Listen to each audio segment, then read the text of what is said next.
আসসালামু আলাইকুম ভিউয়ার্স, কেমন আছেন আপনারা সবাই? আমার বিশ্বাস আপনারা সবাই অনেক ভালো আছেন। আর নতুন আরো একটা ভিডিওতে আপনাদেরকে আমন্ত্রণ জানাচ্ছি।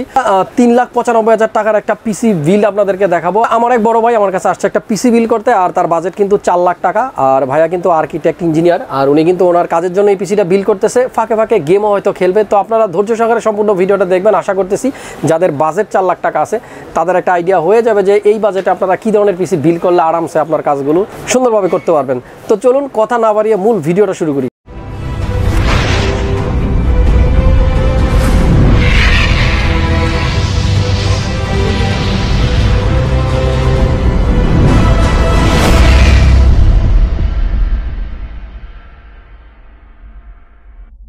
তো ভিউয়ার্স, যার কথা বলতেছিলাম রাফিদ ভাই, ভাইয়ের জন্য মূলত পিসিটা বিল্ড করা। ভাই কেমন আছেন আপনি? আলহামদুলিল্লাহ ভালো। আচ্ছা, একটা কথা জানতে চাই, সেটা হলো এই পিসি দিয়ে কী কাজ করবেন আমাকে যদি একটু বুঝাই দেন। বেসিক্যালি আমি একজন আর্কিটেক্ট, তো আমরা আর্কিটেকচারাল 3D রেন্ডারিং কাজগুলো করি, তো ওইটা একটা মেইন পারপাস, পাশাপাশি আমরা গেমিংও করি। ভিউয়ার্স, আমি আর একটু ক্লিয়ার করে দিই, আমরা আগে একটা জিনিস দেখতাম, আর্কিটেক্ট ইঞ্জিনিয়াররা যে ডিজাইনগুলো আছে, বাড়ির যে নকশা আছে, এগুলো কিন্তু গ্রাফিক্যালি আর্ট করে তারপর আমাদেরকে আসলে বুঝাইতো যে আপনার বাড়িটা এরকম হবে, এইখানে বাথরুম হবে, এইখানে ড্রয়িং রুম হবে। বাট ডিজিটাল এই যুগে কিন্তু অনেক কিছু চেঞ্জ হয়েছে। ভাইয়ারা যেটা করবে 3Dর মাধ্যমে কাজগুলো করবে। বেসিক্যালি ধরেন আপনি আপনার বাড়িটা কীরকম হবে সেটা কিন্তু এখনই ইমাজিন করতে পারবেন, আর সেজন্য কিন্তু ওনারা 3D অ্যানিমেশন দিয়ে আপনার বাড়িটা ডিজাইন করে কিন্তু আপনাদেরকে দেখিয়ে দিবে। সো আসলে ওনাদের কাজের জন্য পিসিটা বিল্ড করা, তবে সময় পেলে মাঝে মাঝে গেমিংও করবে। আর যে গ্রাফিক্স কার্ডটা দিয়ে পিসিটা বিল্ড করা 3080, এটা সম্বন্ধে পরে আসতেছি। নর্মালি যারা প্রফেশনালি গেমিং করতে চান তারাও কিন্তু এরকম একটা পিসি বিল্ড করতে পারবেন। সো বন্ধুরা, আমি জানাবো রাফিদ ভাইয়ের পিসিটা কী কী দিয়ে বিল্ড করতেছি। তার আগে জানতে চাই পাশে যারা আছেন এরা কারা? উনিও আর্কিটেক্ট শিহাব, আর উনি হচ্ছে ইঞ্জিনিয়ার আদিব। আচ্ছা, ফ্রেন্ড তিনজন, আমার ভাই, আমার ফ্রেন্ড। আচ্ছা, ঠিক আছে। যাই হোক, ভাইয়ের এই পিসিটার জন্য কিন্তু আমরা অনেকক্ষণ যাবত ওয়েট করতেছিলাম, কারণ ওনার যে কম্পোনেন্টগুলো আছে প্রত্যেকটা কম্পোনেন্ট কিন্তু আসলে অনেক এক্সপেন্সিভ এবং এক্সক্লুসিভ। আসলে একটা জিনিস জানবো, ভাইয়া মার্কেটে যে সার্চ করলেন যে প্রোডাক্টগুলো, আপনার পছন্দের জিনিসগুলা কি অবস্থা? সব জায়গায় পাওয়া যাচ্ছে নাকি? মার্কেট একদম পুরো ড্রেন আউট, কোনো ধরনের কোনো কম্পোনেন্টই প্রপারলি পাওয়া যাচ্ছে না, খুব স্ট্রাগল করতে হয়েছে এগুলো সব নিয়ে। ফাইনালি সবকিছু তো খুঁজে পাওয়া গেল, কতটুকু হ্যাপি আপনি? আলহামদুলিল্লাহ। আচ্ছা, ঠিক আছে। আরেকটা জিনিস বলবো, রাফিদ ভাই আসার পরে যেটা বললো যে আমি কিন্তু আজকে আপনার ভিডিও দেখে আপনার শপে আসিনি, আমি নর্মালি প্রোডাক্ট খুঁজতে খুঁজতে আপনার কাছে আসার, তবে আসার পরে যেটা মনে হলো যে আপনার ভিডিও আমার চোখে পড়েছে, তাই তো ভাইয়া? জি। তো বন্ধুরা, আমরা কিন্তু রাফিদ ভাইয়ের পিসিটা অ্যাসেম্বল করবো আমাদের এই সেকেন্ড শোরুমে। আপনারা সবাই জানেন আমি 756-57 সবসময় বসি, আর 49-50 যেটা এখানে মূলত পিসিটা বিল্ড হচ্ছে। আমি কিন্তু পিসিটা যতক্ষণে রেডি হবে আপনাদেরকে একটু আইডিয়া দিয়ে দিব আসলে কী কী দিয়ে রাফিদ ভাইয়ের পিসিটা আমরা বিল্ড করতেছি। সো এইখানে আপনারা দেখতে পাচ্ছেন অলরেডি আমাদের সিফাত ভাই উনি কিন্তু বিল্ডিং শুরু করে দিয়েছেন। আমি একটু আপনাদেরকে দেখাতে চাই রাফিদ ভাইয়ের পিসির জন্য আমরা যে প্রসেসরটা চুজ করেছি, এটা অবশ্য ভাইয়ারই পছন্দ, Ryzen9 3950X। এটা দিয়ে আসলে আমার এর আগে আর কোনো বিল্ড আমরা করিনি, তো ফার্স্ট টাইম আসলে 3950X দিয়ে পিসি বিল্ড করতেছি।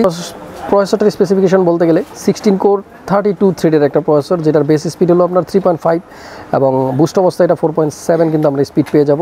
আর যদি এটার ক্যাশ মেমোরির কথা বলি তাহলে 72 MB কিন্তু ক্যাশ থাকবে এই প্রসেসরটার। যাই হোক, এই প্রসেসরটা অলরেডি কিন্তু মাদারবোর্ডে সেট করা হয়ে গেছে। ভিউয়ার্স, আমরা রাফিদ ভাইয়ের পিসিতে কিন্তু মাদারবোর্ড নিয়েছি X570 অরাস মাস্টার। আপনারা দেখতে পাচ্ছেন অলরেডি কিন্তু সিফাত ভাই কেসের মধ্যে কিন্তু মাদারবোর্ডটা বসিয়ে নিয়েছেন।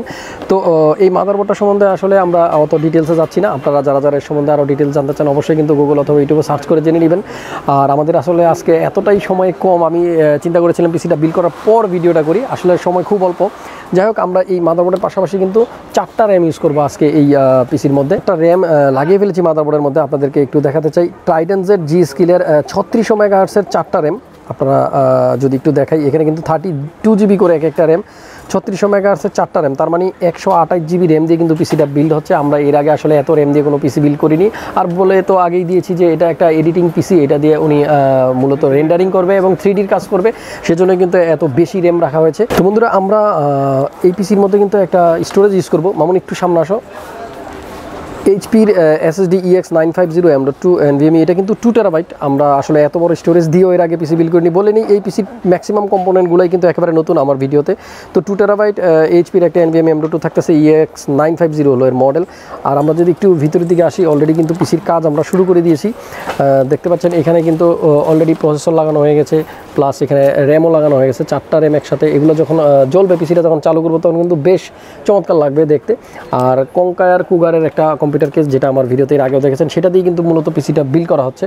আচ্ছা, ফাইনালি আমরা কিন্তু এখানে যে লিকুইড কুলারটা ইউজ করেছি, আমি যদি একটু দেখাই আপনাদেরকে, এটা কিন্তু cooler master liquid ML 360 RGB।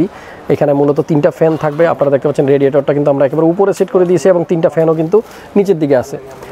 আর আমরা এই পিসির মধ্যে কিন্তু একটা পাওয়ার সাপ্লাই ইউজ করতেছি ভিউয়ার্স। এটা কিন্তু পিসির মধ্যে কিন্তু পাওয়ার সাপ্লাই ইউজ করতেছি কোর্সারের RTX 1500Y 1500 ওয়াটের একটা পাওয়ার সাপ্লাই। আর বেশ চমৎকার কিন্তু পাওয়ার সাপ্লাইটা দেখতে, এবং এটা শুধু বডিটা আর বেশ কিন্তু ওয়েট, বিল কোয়ালিটি অনেক ভালো হবে আমরা বুঝতে পারতেছি। আর কোর্সার সম্বন্ধে নতুন করে কিছু বলার নেই, ফুল মডিউলার একটা পাওয়ার সাপ্লাই দেখতে পাচ্ছেন। সবগুলো কেবল কিন্তু খোলা আছে, আমাদের যেগুলো লাগবে আমরা শুধু সেগুলোই এখানে ইউজ করব, বাকিগুলো খোলা থাকবে। যাই হোক, তো এরপরে আমরা এই পিসির মধ্যে আরও কিছু কম্পোনেন্ট আছে, আমি যদি একটু দেখাই। আমরা এই পিসিটাতে কিন্তু গ্রাফিক্স কার্ড ইউজ করতেছি জিফোর্সের RTX 3080 GDDR6 এর 10GB একটা গ্রাফিক্স কার্ড। অনেকেই কিন্তু আমাদেরকে অর্ডার করেছিলেন 3080, অলরেডি কিন্তু আমরা এর আগেও একটা ডেলিভারি দিয়ে দিচ্ছি। আজকে পিসি বিল করতেছি গিগাবাইটের 3080 গ্রাফিক্স কার্ড দিয়ে। সো হাই কোয়ালিটি একটা গ্রাফিক্স কার্ড থাকতেছে এই পিসির মধ্যে, এবং এই কার্ডটা কিন্তু একেবারেই নতুন আসছে, মাত্র 1 সপ্তাহ হলো এটা বাংলাদেশে আসলে আমরা পেয়েছি। যাই হোক, এই পিসিতে আমরা একটা কিবোর্ডও দিচ্ছি, ভাইয়া নিজের পছন্দ করা একটা কিবোর্ড দিচ্ছি। আর এটার মডেল যদি বলি আপনাদেরকে, K95 RGB প্লাটিনাম মেকানিক্যাল একটা কিবোর্ড। এই কিবোর্ডটা থাকতেছে এই বিলের মধ্যে। বন্ধুরা, পরে কিন্তু একটা মাউস থাকতেছে লজিটেকের G502, এই মাউসটা থাকতেছে 502 হিরো, এই মাউসটাও কিন্তু এই বিল্ডে থাকতেছে। পাশাপাশি কিন্তু একটা হেডফোন থাকবে, কোর্সারের মডেল হলো ভয়েড RGB LED USB, অসম্ভব সুন্দর কিন্তু এই হেডফোনটা। যাই হোক, এই হেডফোনটা থাকতেছে পাশে। আর এরপর একটা হার্ড ডিস্ক থাকবে, বড় একটা স্টোরেজও কিন্তু থাকবে পিসিতে, সিগেটের 4 টেরা বারাকোটা একটা হার্ড ডিস্ক থাকতেছে। আসলে আজকের ভিডিওটা কিন্তু টোটালি একটু এলোমেলো, একটু অন্যরকম। সবসময় তো আমরা রেগুলার বেসিসে ভিডিও করি ওইখানে, তো যেহেতু আজকে সময় কম, চিন্তা করলাম আপনাদেরকে একটা আইডিয়া দিই আসলে এই 4 লাখ টাকার মধ্যে 3,95,000 মধ্যে আপনারা কী ধরনের পিসি বিল করতে পারবেন। তো ভিউয়ার্স, এই হলো মোটামুটি কম্পোনেন্ট। আমরা আসলে চেষ্টা করেছি ভাইয়ার পছন্দের জিনিসগুলো দিয়ে আসলে পিসিটা যেন অ্যারেঞ্জ করে দিই। আরও 2টা কুলার আছে এই বিলের মধ্যে, পাশাপাশি 2টা কুলারও থাকতেছে কিন্তু সিকাল ফ্লো 120 হোয়াইট কুলার মাস্টারের 2টা কুলারও কিন্তু থাকতেছে, CPU কুলার। তো মোটামুটি এখানে যতগুলো কম্পোনেন্ট আপনাদেরকে দেখালাম সব কিছু মিলেই কিন্তু বাজেট হলো 3,95,000 টাকা। আমি ইন্ডিভিজুয়াল প্রাইসগুলো কিন্তু ভিডিওতে দিয়ে রাখবো, সেখান থেকে আপনারা কালেক্ট করে নেবেন। আর একটু নয়েজ আছে আজকের ভিডিওটাতে, কিন্তু একটু নয়েজ হবে, আপনারা আসলে ক্ষমা সুন্দর দৃষ্টিতে দেখবেন। আর আমাদের এই শোরুমটাতেও কিন্তু আপনারা চাইলে ভিজিট করতে পারেন, 74950। আর সিবাত ভাই কিন্তু খুব ব্যস্ত, পিসি বিল করতেছে। ফাইনালি কিন্তু পিসিটা বিল করে ভাইকে দিয়ে দিব। আর আপনাদেরকে জানিয়ে রাখি, যাদের এরকম বাজেট আছে 3,95,000-এর মধ্যে, তারা কিন্তু চাইলে এরকম একটা পিসি বিল করে নিতে পারেন। আর ভাইয়া স্পেশালি এটা কিন্তু এডিটিং পারপাস ইউজ করবেন, আপনারা চাইলে কিন্তু গেমিংও করতে পারবেন ভালো মানের, যেহেতু 3080 কার্ড থাকতেছে। সো এই হলো আসলে আজকের ভিডিও। এতক্ষণ ধৈর্য সহকারে যারা আমার সাথে ছিলেন, আপনাদেরকে অনেক অনেক ধন্যবাদ। আর এরকম পিসি লাগলে অবশ্যই মাল্টিপ্লান সেন্টার লেভেল 7 75657 Creatus কম্পিউটারে চলে আসবেন। স্ক্রিনে দেওয়া নাম্বারে আপনারা ফোন করলে আপডেট প্রাইসগুলো জেনে যাবেন। চাইলে আমাদের ডিসক্রিপশন বক্স চেক করতে পারেন, সেখানে ওয়েবসাইটের অ্যাড্রেস দেওয়া রইলো। আপনারা আমাদের ওয়েবসাইট ঘুরে আসতে পারেন, সেখান থেকেও কিন্তু ইনফরমেশন পাবেন কী কী প্রোডাক্ট আমাদের কাছে আছে। সবাই ভালো থাকবেন, সুস্থ থাকবেন, দেখা হবে নতুন ভিডিওতে। সে পর্যন্ত আল্লাহ হাফেজ।